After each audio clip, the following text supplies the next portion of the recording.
অলোক পাল আছে, আমাদের বিভিন্ন নেতৃত্ব আসছেন, আমাদের জেসমিন ভাবি রয়েছে, জোসনাদি আছে, আমাদের পঞ্চায়েতের সদস্য এখানে জোসনাদি আছে, আমাদের মধ্যে উপস্থিত আছে বিভিন্ন নেতৃবৃন্দরা আসছেন, বৈঘাটি ইউনিয়নের আমাদের সদস্যরা রয়েছেন, আমাদের সাইদা ভাই আছে, ভাই আছে, আমাদের দীপ আছে, সাবির ভাই আছে, বাবু আছে।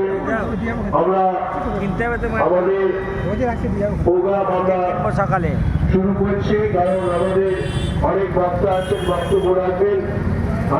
প্রথমে আমি আমাদের রবীন্দ্রবাবু আছেন গানের মাধ্যমে, তিনি খুব ভালো মাস্টারমশাই, প্রায় 75 বছর বয়স হয়ে গেছে, এখনো তৃণমূল কংগ্রেস আমাদের সঙ্গে করে, মমতা বন্দ্যোপাধ্যায় সঙ্গে করে। আমি অনিল বাবু, রবীন্দ্র বাবুকে আমি দু চার কথা গানের মাধ্যমে বলতে বলছি।